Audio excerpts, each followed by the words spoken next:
Muito bom dia, igreja. Muito bom dia, amados, queridos, igreja abençoada, igreja do Senhor, igreja viva do Senhor. Estamos aqui mais uma vez nessa manhã para falar sobre o tema das células dessa semana. Nós estamos falando sobre o lugar mais seguro da terra. E no mundo a gente tem aflições, né? Então o mundo não é um lugar seguro para a gente. O mundo é um lugar de desafios, né? Mas se a gente viver em obediência, a gente vai estar seguro. Não significa livre de problemas, não significa livre de ameaças, mas numa segurança que é maior do que esse mundo. Uma segurança que nos guarda de qualquer coisa que esse mundo possa nos fazer no aspecto eterno, vamos dizer assim. Ah, nosso corpo pode ser tocado, a morte pode bater a porta, mas isso não finaliza a nossa história, porque há esperanças eternas para nós. Aleluia. Obedecer ao Senhor é um lugar de obediência para a gente. Quem ganha é a gente.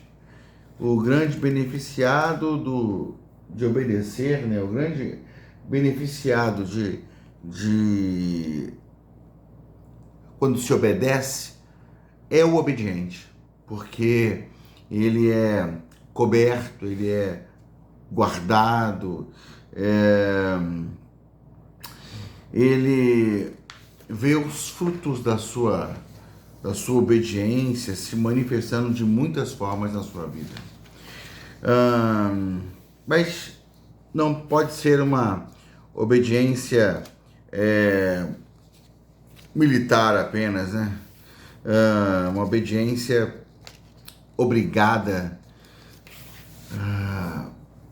Quando a gente entende que a obediência nos dá segurança, quando a gente entende que aquele a quem obedecemos nos ama profundamente, ele é doador no nível máximo do que isso possa representar. Quando a gente entende que, como a palavra diz assim,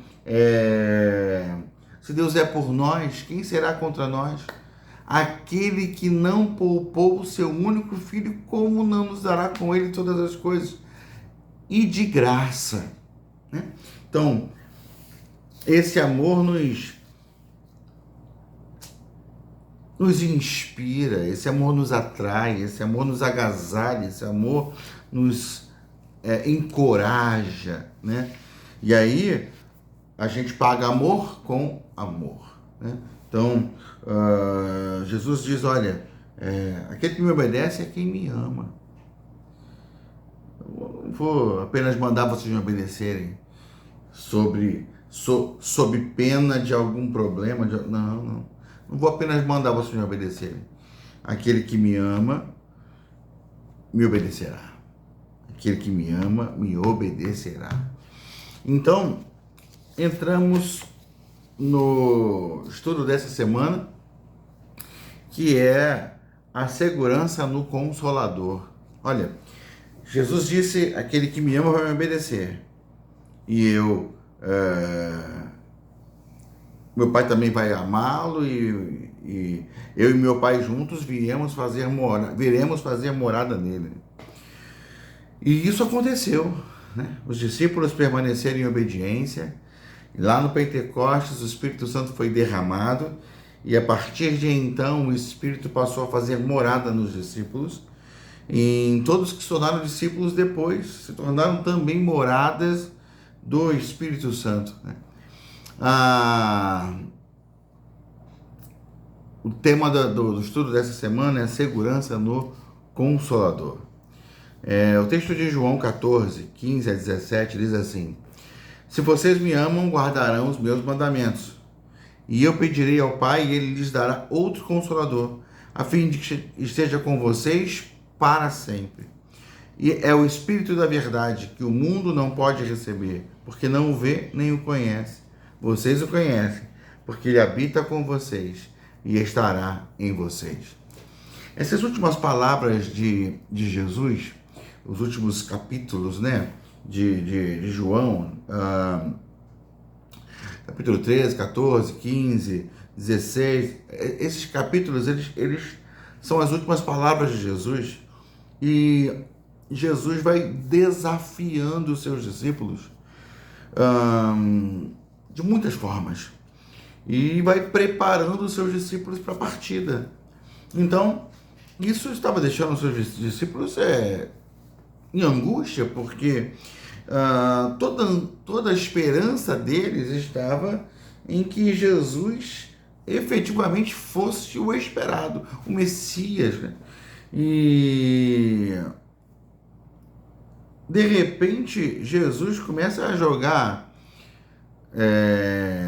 água fria neles, né? Começa a apagar aquilo no coração deles, quando começa a mostrar para eles que ele precisaria partir.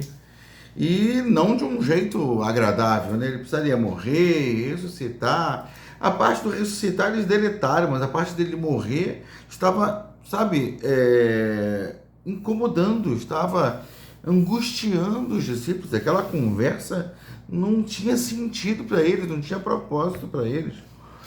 E o pior é que, assim, ele estava dizendo que ia embora, mas disse que eles continuariam o seu ministério. Ele falou até assim, olha, vocês vão fazer coisas maiores do que eu fiz. Que coisa estranha assim, como é que a gente vai fazer? Quem vai ensinar? Quem vai mostrar o caminho para a gente? Como é que a gente vai conseguir ter êxito em nosso ministério? Há tanto para aprender e o Senhor está aí há 3 anos e de repente já vai embora.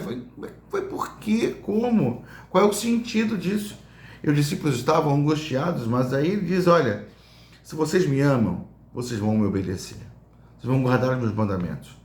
E eu não vou deixar vocês sozinhos. Vocês sozinhos. Eu pedirei ao Pai e Ele vai dar outro Consolador. Outro. Eles tinham um Consolador, né? A gente, quando ouve a palavra Consolador, a gente pensa que a gente pode ter o equívoco de entender o Consolador, assim que o Espírito Santo veio consolar os discípulos da ausência de Jesus. É verdade. Ele consola nesse sentido, né? Mas Jesus também era um Consolador. O Consolador é aquele que está ao lado, o Paráclitos, né? Ele está ao lado, ele anda ao lado, ele está junto. E Jesus foi um Consolador, Jesus foi um conselheiro, né? Na versão NVI não usa a palavra Consolador, usa a palavra Conselheiro. Eu vou mandar outro Conselheiro. Então, Jesus estava ao lado, ele era o Paráclitos dos discípulos, e viria um outro Paráclitos, o Espírito Santo, que estaria ali para consolar da ausência de Jesus, sim, mas para consolar no sentido de não deixar só, no sentido de não deixar abandonado, no sentido de não deixar perdido, no sentido de prover direção, prover palavra, prover tudo que eles necessitassem para viver o plano e o propósito de Deus para a vida deles, né? Então,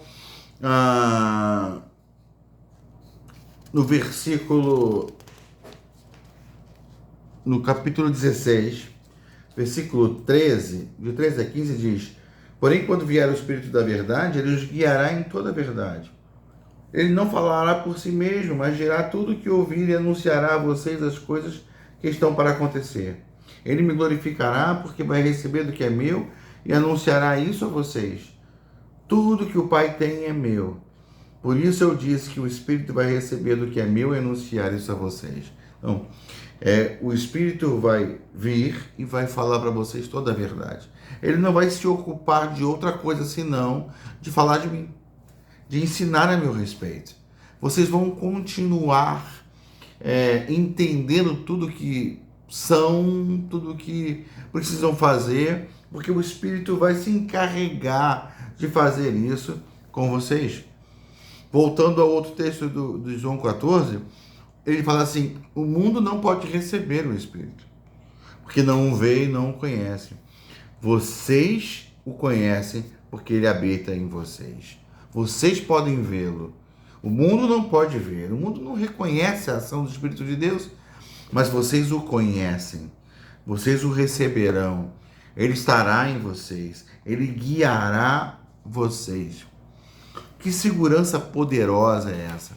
De saber que a gente não está só. Por quê? Porque o próprio Deus habita dentro de nós. A obediência nos dá acesso a essa realidade. A desobediência nos impede de andar nessa realidade. A desobediência, ela nos cega e nos ensurdece quanto ao que o Espírito Santo está fazendo.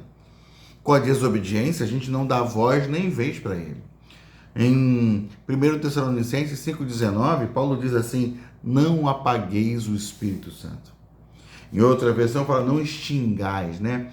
Então você pode extinguir o Espírito Santo, no sentido de que você não dá voz para ele, não ouve, não para ouvir o Espírito Santo, não para receber a direção dele, não se entrega à condução dele. É fundamental que você deixe o Espírito Santo te lembrar do que Jesus falou. Essa era a missão dele. Eu vou mandar um outro Consolador, ele vai lembrar vocês de tudo o que eu disse. Se o Espírito Santo não lembrar a gente do que Jesus falou, a gente não vai se dispor a obedecê-lo. Não vai ter sentido obedecer a Jesus se a gente não entende o porquê que a gente faz isso. Para entender o porquê que a gente deve obedecer a Jesus, essa comunicação espiritual precisa acontecer, porque ela dá sentido e propósito às nossas vidas.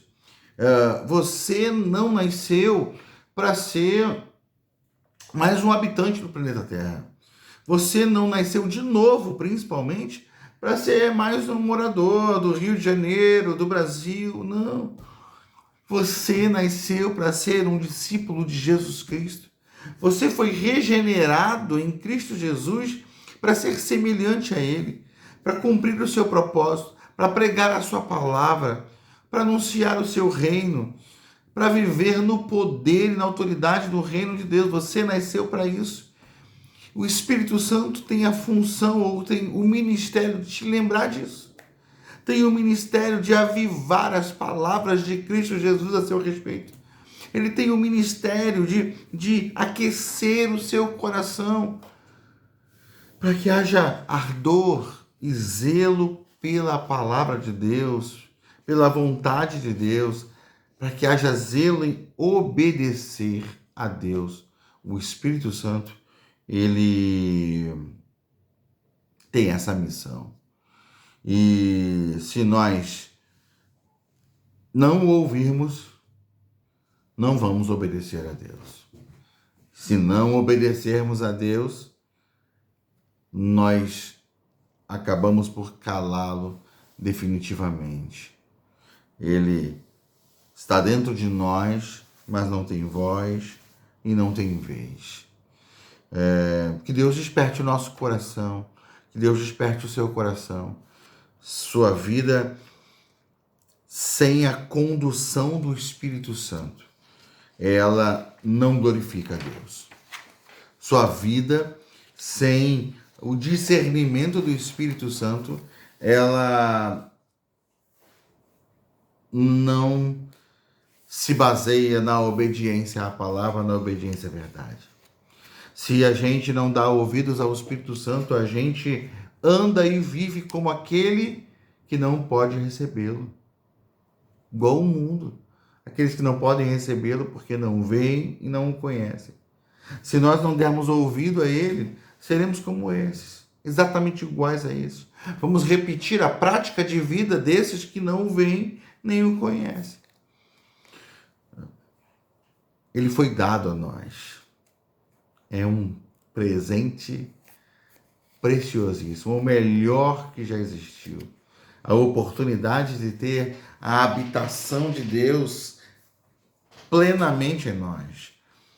Não despreze isso, não ignore isso. Busque a presença de Deus, busque a presença do Espírito Santo. Ande em obediência, obedeça ao que o Espírito Santo mandar, porque ele não está falando dele mesmo, ainda que pudesse. É Deus, mas ele está falando de Jesus, ensinando a respeito de Jesus, lembrando a respeito de Jesus. Que Deus abençoe você com essa palavra, que Deus desperte o seu coração, que Deus desperte as nossas células, que haja um tempo gasto em nossas células nessas semanas, abrindo suas vidas juntos, em oração, ali naquele grupo, pelo agir, para que o agir do Espírito Santo seja intenso, seja real, seja poderoso, seja frutífero. Amém? Que Deus abençoe você, meu querido. Fique em paz e que seja uma semana de crescimento, de amadurecimento e de experiências mais profundas com o Espírito Santo de Deus. Fique na paz.